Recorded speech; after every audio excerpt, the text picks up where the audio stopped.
de los datos relevantes a lo que es la química como tal, de los compuestos químicos, ¿verdad? Establecer si va a haber purgas, si vamos a hacer una recirculación de los, ¿cómo se llaman? De las especies químicas, etcétera, ¿no? Esta parte entonces vamos a ver las heurísticas ya también de las separaciones físicas. Entonces vamos a empezar con la heurística 9, que nos habla de mezclas líquidas que se van a separar por las operaciones unitarias que todos conocemos. Vale decir, por distintos tipos de destilación o distintos tipos de separación, básicamente entre estados, ya sea de extracción líquido-líquido, cristalización, absorción, adsorción, etcétera, ¿ya? Entonces nos habla de las mezclas líquidas y qué podemos hacer en este caso con este tipo de componentes que están llegando. Entonces siempre primero asumimos de que vamos a tener una separación química tal vez antes del proceso de separación físico, ¿ya? Claro que en la realidad puede darse después, primero hacemos una separación física y después hacemos una separación química, pero lo lógico es que en nuestro caso tendríamos que hacer la reacción y después obtener los productos que deseamos a partir de, qué sé yo, de otros subproductos también. Entonces tendríamos dos corrientes, si quieren, de alimentación a mi reactor. De ahí va a salir una corriente líquida y pues obviamente tendríamos la separación de las mismas, ¿no? Siempre tomando en cuenta lo que vendría a ser la recirculación como tal, que es muy importante porque de acuerdo a los balances que se establecen hay que definir, digamos, el porcentaje de composición de retorno, ¿verdad? Al proceso. Entonces, lo que nos sugiere básicamente la heurística 9 es cuando estamos hablando de las mezclas líquidas de separación física, seleccionemos siempre de mejor manera lo que viene a ser los procesos de destilación, ya sea destilación mejorada, si vamos a usar torres de extracción o si vamos a usar otro tipo de procesos como tal, ¿ya? Entonces, primero establecemos eso, seleccionar qué tipo de operación unitaria vamos a usar eficientemente. Entonces, para eso, la heurística 10 apoya un poco a la heurística 9 porque nos piden que tal vez intentemos hacer un cambio de fase previo, ¿sí? Previo al ingreso de estos separadores. Entonces, acá nos dicen intenten condensar las mezclas de vapor, por ejemplo, con agua de enfriamiento, y después, obviamente, utilizar la heurística 9. Entonces, si ustedes observan, lo que ha sucedido es ya ahora hemos introducido un sistema de intercambio de calor para condensar, como dicen, ¿no?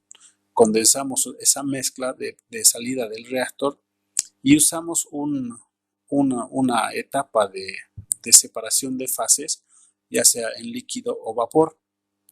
Y luego, pues obviamente tendríamos la etapa de recuperación del vapor con sus dos productos y la etapa de recuperación del líquido con los dos productos que nos pueden dar como tal. Si ustedes se fijan, esto es más o menos como una separación de componentes ligeros y componentes pesados, pero dentro del sistema están interactuando también las fases, ¿no? Puede haber otra condensación del vapor y retornar acá la parte del líquido. Y si observan, también en ambos casos estamos introduciendo las purgas que nos han sugerido que podría pasar en las reacciones. Pero en este caso van a ser purgas naturales o también recirculación ya sea del vapor o del líquido. ¿No? Si nos ponemos a pensar un poquito y retornamos a la heurística 9, solo había una recirculación para este proceso.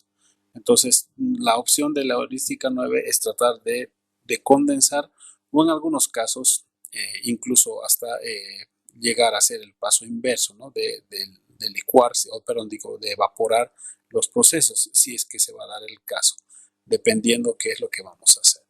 Entonces acá está intentar enfriar los productos del reactor usando simplemente agua de enfriamiento o usando otro proceso, ¿no? Entonces a eso se refiere la heurística 10, exclusivamente para separaciones de mezclas líquidas, ¿ya?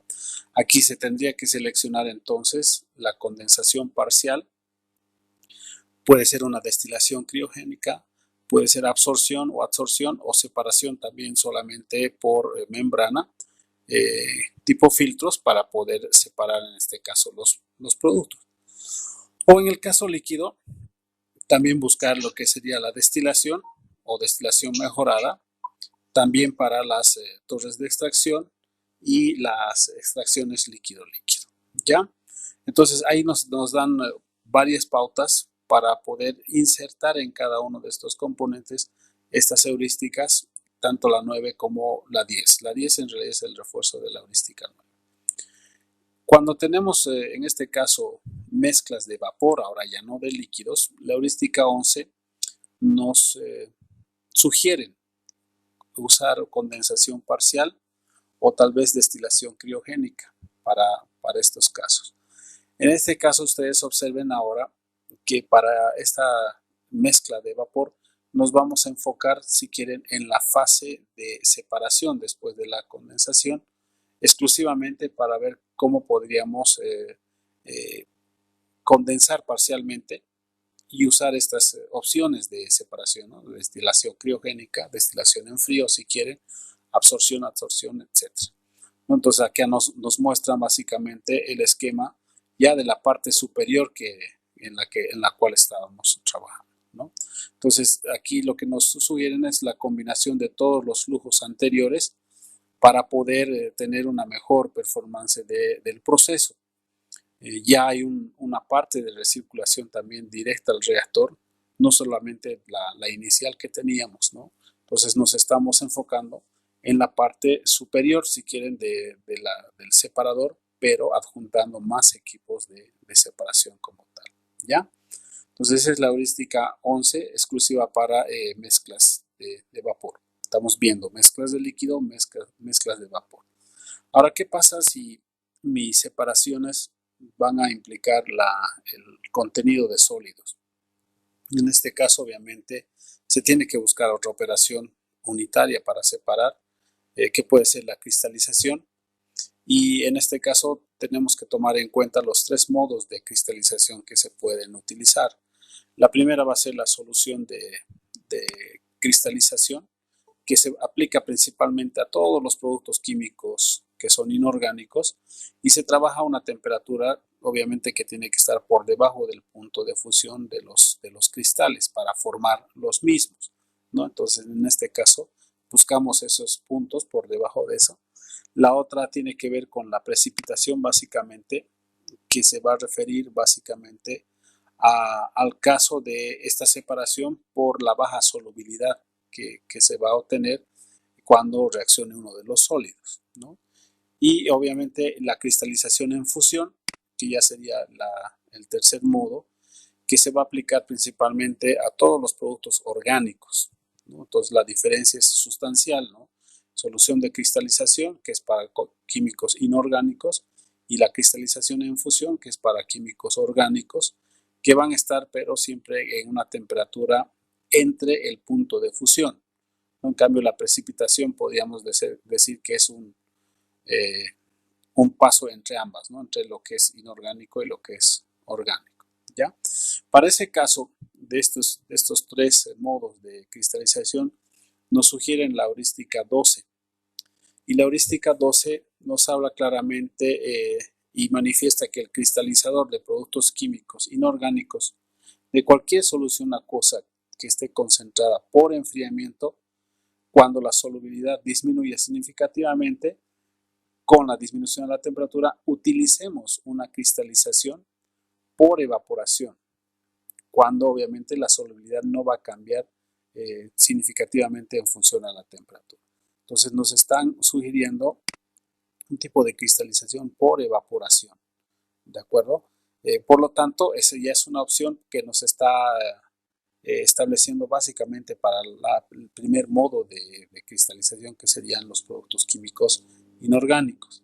Entonces, así ustedes tienen que ir estudiando un poco más para los temas que obviamente les toca hacer cristalización o les va a tocar trabajar con sólidos.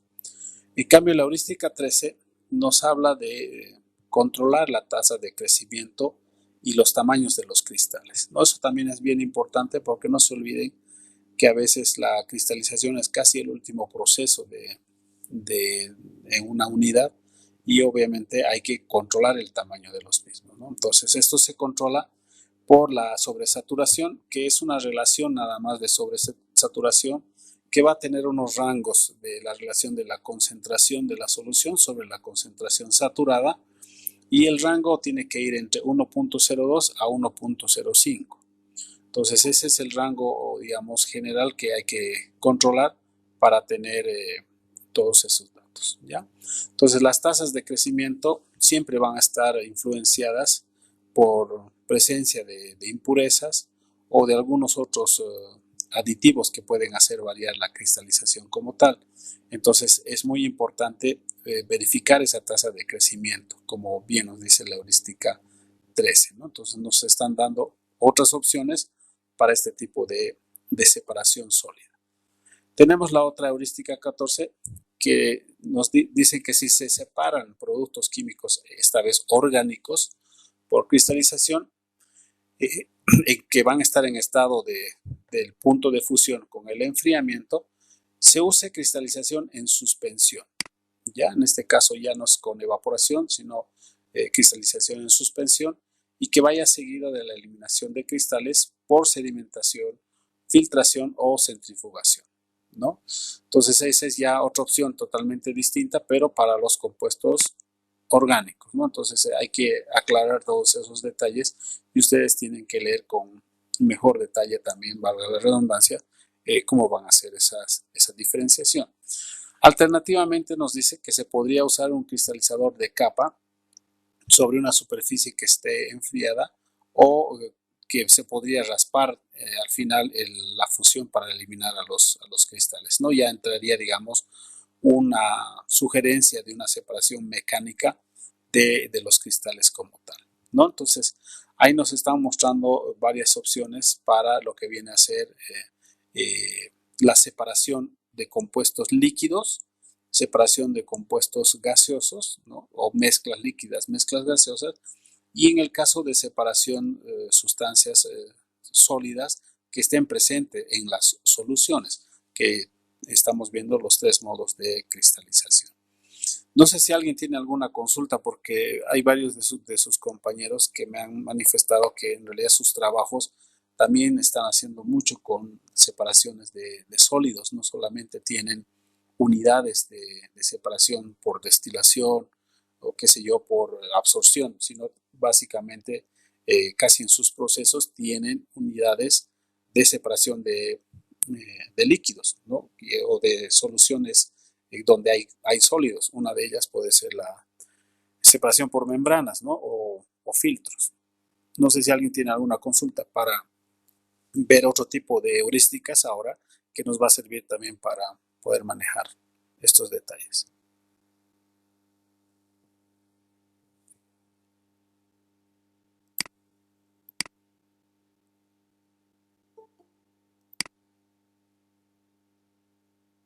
¿No hay? Ya, entonces continuaremos nomás.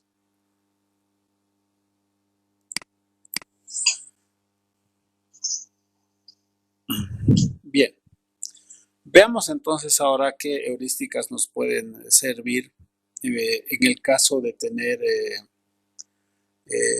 los dos tipos de reacción que normalmente suceden, ¿verdad? O sea, cuando requerimos energía para reaccionar o cuando se desprende energía, vale decir, cuando tenemos reacciones exotérmicas o reacciones endotérmicas. En este caso, las heurísticas para la eliminación y adición de calor a los reactores. No nos vamos centrando así un poquito más, ya no tanto en las especies químicas como tal, sino en la parte termodinámica del proceso en el reactor. Entonces, normalmente eso es lo que estamos diciendo. En este caso, estas heurísticas nos tienen que servir mucho como preámbulo para ver si se va a determinar una integración de energía en el proceso. O sea, vale decir, si vamos a requerir elementos para intercambiar calor previo a la reacción o elementos de baterías de intercambiadores de calor posterior al reactor. ¿no? Y eso básicamente va a definirse si son reactores exotérmicos o reactores endotérmicos. Entonces, para el caso de los reactores exotérmicos y obviamente reacciones exotérmicas, la heurística 21 nos plantea que si queremos eliminar el calor que es altamente exotérmico de una reacción, consideremos el uso de exceso de reactivo.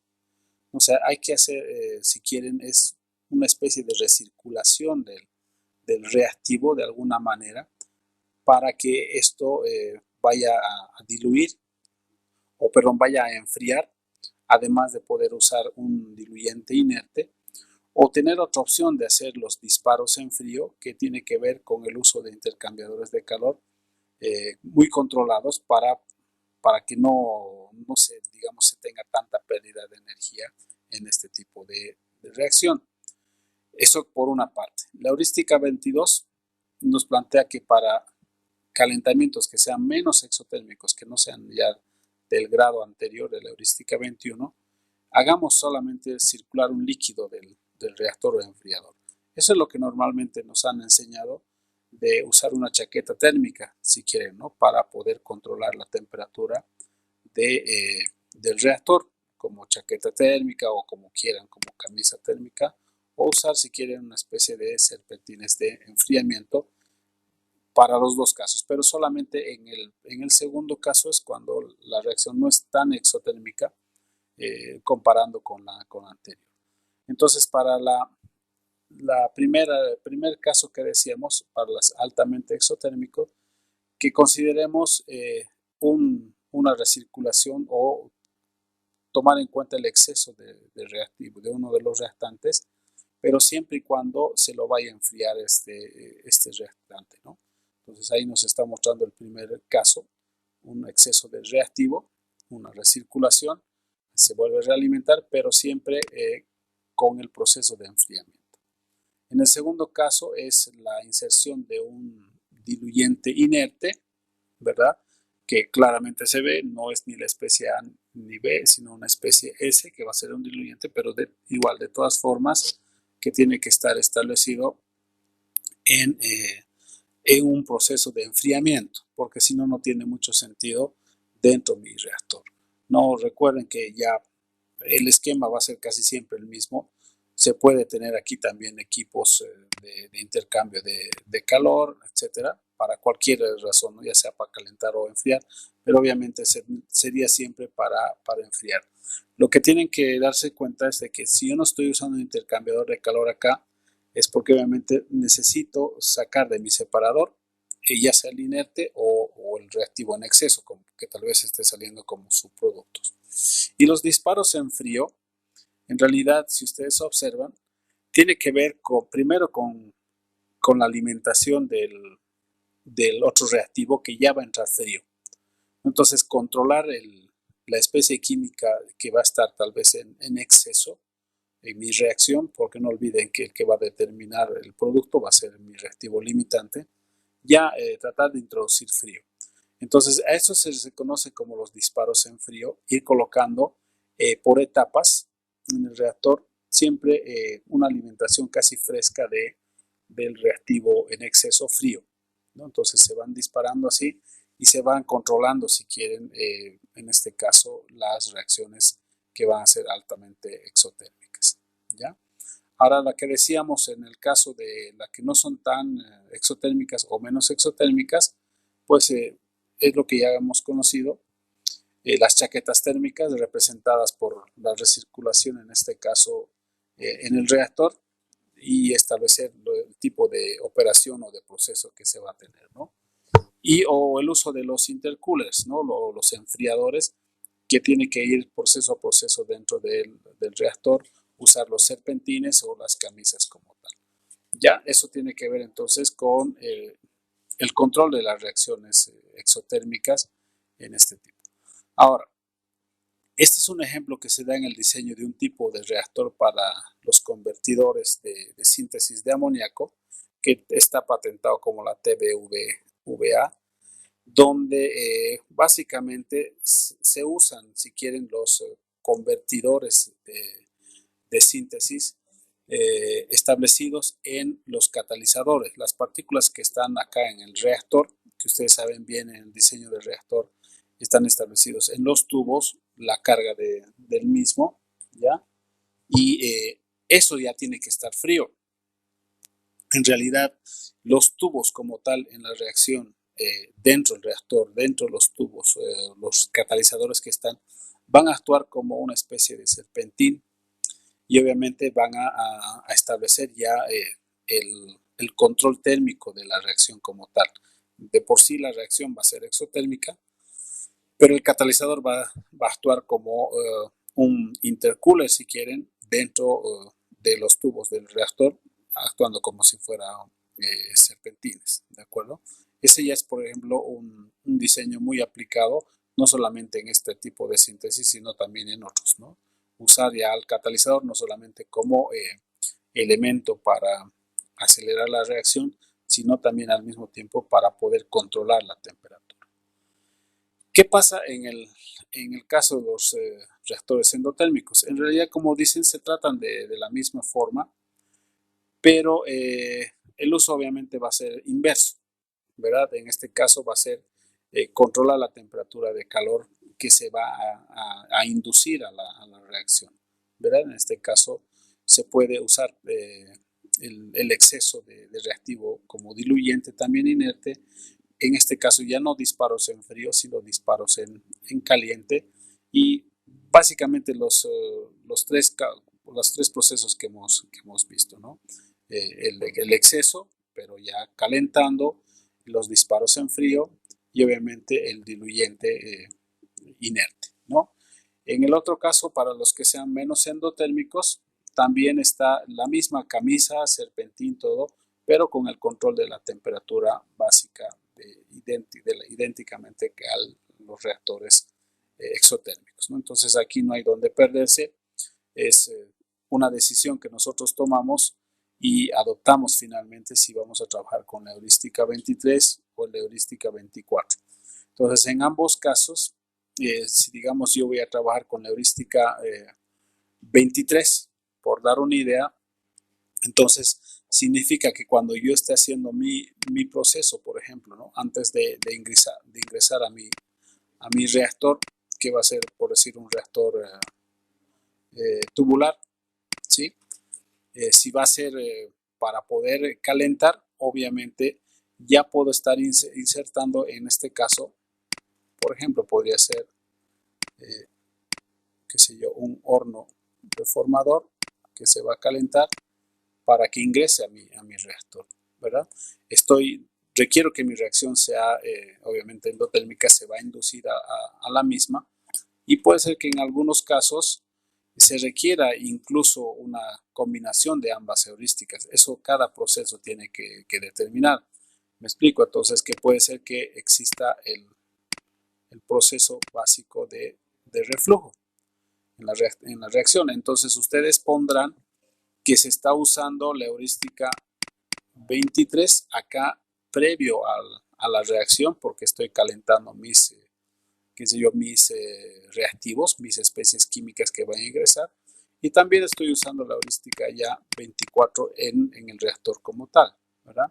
Entonces, este tipo de procesos ustedes tienen que ir definiendo y ir estableciendo, digamos, en cada uno de los trabajos. La inclusión de las heurísticas es esa. Ustedes incluyen el número de la heurística y la justifican, ¿no? Y van a justificar porque, qué sé yo, su reacción que les va a dar, les sale una entalpía positiva. Entonces, establecemos que si es endotérmica la reacción, entonces requiero de calentar la misma, ¿no? O el caso inverso, si mi entalpía es negativa, porque incluso en las rutas de reacción ya he averiguado que así va a ser mi reacción, entonces ya tengo más ideas sobre ese aspecto. ¿Ya? Bien, estas heurísticas ya tienen que ver un poco con lo que son los intercambiadores de calor y los hornos como tal. Acá ya nos dan, si quieren, ideas más concretas sobre los valores en los cuales yo tengo que ir trabajando en las variaciones o en los gradientes de temperatura, ya sean para los hornos o para los intercambiadores. Entonces acá nos sugiere la heurística 26 una aproximación a las temperaturas mínimas que sean casi óptimas y nos dan rangos, ¿no? 10 grados Fahrenheit o menos para temperaturas que estén por debajo de la temperatura ambiente. O sea, llegar si quieren hasta esos 10 grados como una temperatura mínima. Trabajar con 20 grados Fahrenheit para temperaturas superiores al ambiente y que lleguen hasta 200 grados Fahrenheit. O sea, hay un rango de 20 a 300. O empezar con 50 grados Fahrenheit directamente para temperaturas altas y obviamente para los hornos pues un rango mucho mayor, ¿no? Que no pasen de los 250 a los 350 grados Fahrenheit en un horno, un gradiente en ese tipo. Claro que eso va a depender del proceso. Obviamente hay que estudiar con más detalle esta heurística, a qué se refiere también con estas temperaturas específicas, ¿no? Y no se olviden que los intercambiadores de calor también tienen que ver con el uso del fluido que me sirve para intercambiar, ¿no? Normalmente se usan aguas o el agua se usa para poder enfriar o se usa vapor de agua para poder calentar en algunos casos de los intercambiadores. Entonces, por ahí viene la mano, digamos, de esta sugerencia. La heurística 27 nos dice justamente que cuando se usa agua de enfriamiento para enfriar o para condensar cualquier corriente de proceso, asumamos siempre una temperatura de entrada de agua de 90 grados Fahrenheit y una temperatura de salida del agua de 120, ¿no? Entonces, si se fijan, eso nos ayuda ya en la simulación para no estar jugando mucho con los valores, ya establecemos este tipo de heurísticas, ¿no? Y lo mismo, si tengo mi intercambiador de calor en el proceso, pues ya pondré H27 y justifico por qué estoy colocando esa heurística en mi proceso. ¿Ya? Si tengo que hervir el líquido que va a ser puro o va a ser una mezcla líquida donde tiene que llegar al punto de ebullición, entonces fíjense por ejemplo aquí en los evaporadores se usa bastante la heurística 28.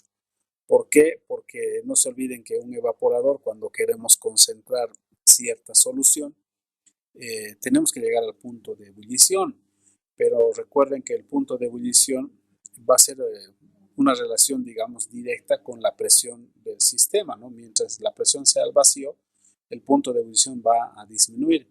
Entonces, al disminuir el punto de ebullición, se asume que voy a requerir menos energía del intercambio como tal. Entonces, más una sugerencia y que nos piden usar una fuerza de impulsión máxima de temperatura global de aproximadamente 45 grados Fahrenheit para poder asegurar un punto de ebullición que sea obviamente molecular, nucleada, ¿no? En este caso, y evitar que se haga un punto de ebullición indeseado y que se vayan, digamos, ciertos componentes con el vapor. Entonces ahí están, digamos, un dato clave que normalmente puede usarse para evaporadores, ¿no? Insisto, esto es de un estudio pormenorizado por parte de ustedes en cada uno de sus procesos. La heurística 31, en cambio, fíjense, nos hemos saltado dos, porque obviamente eso van a ustedes estudiar con más detalle, ¿no? La heurística 31 nos habla de calcular las caídas de presión en los intercambiadores de calor. Entonces, estas caídas de presión tienen que estar más o menos entre 1.5 psi o libra por pulgada cuadrada para puntos de ebullición y de condensación. 3 psi si son para gases, 5 psi si es para un líquido de baja viscosidad, de 7 a 9 psi si es para un líquido de alta viscosidad y obviamente para 20 psi si es un fluido que va a ser proceso para un horno, ¿no? Que va a estar ingresando a un horno, entonces la caída de presión va a ser mucho mayor en este caso. Entonces hay rangos, por lo tanto, que nos están mostrando las heurísticas y que obviamente nos va a ayudar a manejar el proceso. ¿De acuerdo? Entonces, el trabajo de las heurísticas que les voy a recomendar con un ejemplo más claro el día de mañana, por ahora estamos mencionando nada más algunas de ellas. Recuerden que les he dicho que hay aproximadamente 52 heurísticas. Tal vez no han tenido el tiempo de ver todavía. Algunos de sus compañeros sí me han comentado que querían incluso insertar en su trabajo. Todavía no. Primero tengamos claro nuestras rutas y recién a partir de eso ya vamos a trabajar con el diagrama de proceso de cada caso. ¿Ya? No sé si tienen alguna consulta sobre esto mismo, porque sobre esta base y para el día de mañana lo que yo quiero hacer es mostrarles los diagramas de proceso y la inclusión de estas heurísticas, cómo la tienen que hacer. Y de paso terminamos con esto del bombeo y compresión, que es más para impulsar el proceso, ¿verdad? Para transportar ya sea el líquido o el gas, que al final todos vamos a hacer eso, ¿verdad? Absolutamente todos vamos a manejar este tipo de procesos y todos vamos a estar estableciendo básicamente lo que estamos mostrando. ¿De acuerdo? No sé si tienen alguna consulta, muchachos, sobre estos aspectos para que ustedes me sigan comentando tal vez algo sobre su trabajo o cómo vamos a ir incluyendo estas heurísticas paso a paso, ¿de acuerdo? Entonces, ustedes ya vayan dividiendo lo que son solamente el uso de los reactivos de mis especies químicas, si se van a usar catalizadores, si se van a usar compuestos inertes, se van a formar subproductos indeseados, cómo los vamos a manejar después del reactor en las mezclas, ya sean líquidas o mezclas gaseosas, y obviamente cómo controlamos la temperatura del reactor, ¿no? En realidad esos tres puntos estarían moviéndose hasta acá. Y el último cuarto punto sería cómo impulsamos el flujo a través del reactor y a través de las operaciones de separación física. ¿De acuerdo? No sé si tienen alguna consulta, muchachos.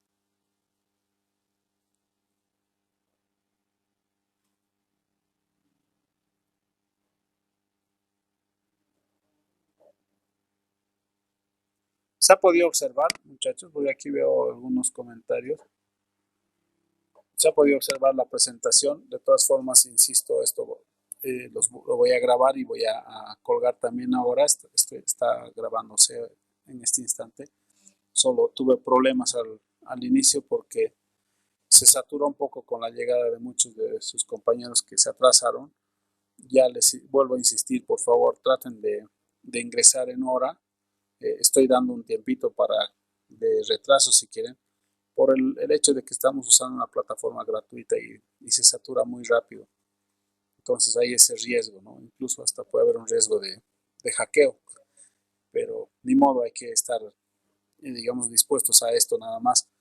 Y solo les pido eso para las futuras clases.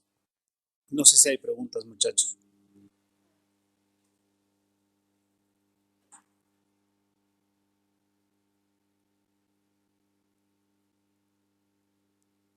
¿Está todo claro?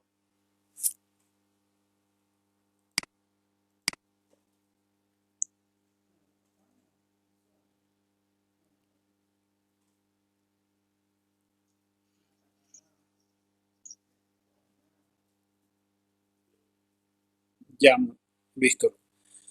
Bien, entonces, jóvenes, no los quiero cansar más. Por favor, prefiero que se pongan un poquito a trabajar en sus proyectos. Eh, por favor, traten de conseguir toda la información posible. Mañana en el horario de clase por la mañana a partir de las 11:15, nuevamente les voy a consultar si han tenido otros problemas. Si tal vez a su compañera que consultó al principio de clase que no entendía el árbol de síntesis y todo eso, podía escribirme al WhatsApp si desea para tal vez explicarle un poquito más su problema, pero siempre y cuando me dé el ejemplo de su proyecto, ¿no? Porque a grandes rasgos al final de cuentas no se va a poder explicar muy bien. Lo mismo para mañana, en la mañana si tienen algún problema, ustedes también pueden compartir la pantalla y mostrar tal vez acá alguno de esos detalles, ¿de acuerdo? Entonces no hay ningún problema. A veces, pero también es el tiempo, ¿no? Estamos trabajando todos también acá sentados y cambiamos de aula en la misma computadora, ¿ya? Bien, entonces, jóvenes, si no hay preguntas, no hay dudas, Por favor, mañana les muestro una aplicación de las heurísticas, ya con el bombeo más, y les doy el trabajo para la siguiente semana. Entonces, así vamos a ir trabajando más dinámicamente. ¿Ya?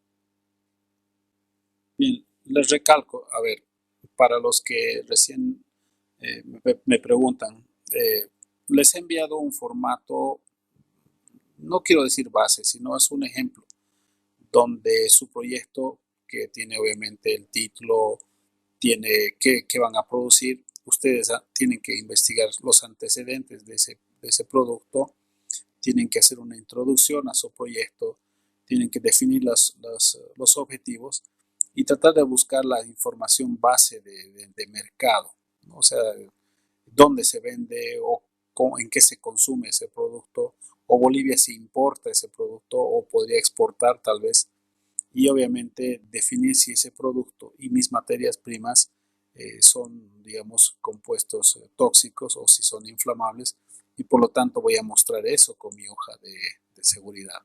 Además de eso, que es prácticamente insertar algo teórico, su trabajo está en definir las rutas de reacción. O sea, qué tipos de reacción o cuántas reacciones requiero o existen, mejor, cuántas reacciones existen para producir lo que me han planteado en el proyecto. ¿Sí? Buscar esas rutas. Y de acuerdo a esas rutas de reacción, tengo que averiguar el costo de las especies químicas, incluso de catalizadores si consiguen, y como alguna vez dijimos, no hay costo ni para el agua ni para el aire, porque se asume que eso es gratis, y se hace la relación beneficio neto. Todo eso está explicado en la anterior diapositiva, y en función a eso calculan ese beneficio neto y hacen el dibujo libre del árbol de síntesis. No siempre tienen que hacer esa espina tipo Ishikawa que está mostrando en las diapositivas, sino pueden mostrar ustedes como deseen, en bloques, hacer como un diagrama de flujo, no sé, pero muestren un árbol de síntesis que tenga los 5 componentes base de las mismas, ¿no? Distribución de químicos, los procesos de separación, las variables de operación, las tareas de integración, etcétera. ¿Ya? Entonces, básicamente es eso, Rodríguez, del proyecto, pero espero que no estés preguntando y no hayan hecho nada todavía, porque si no, no les va a alcanzar el tiempo para mañana. Ya recuerden que la plataforma es estricta, se va a cerrar el momento de la hora, así que tienen que ir colgando de una vez. ¿Ya, jóvenes? Bien, entonces si no hay más consultas, les agradezco y nos veríamos mañana, por favor, a las 11:15. ¿Ya?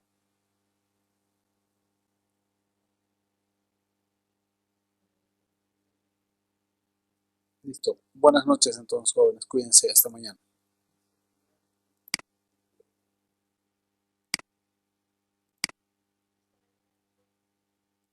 Hasta mañana.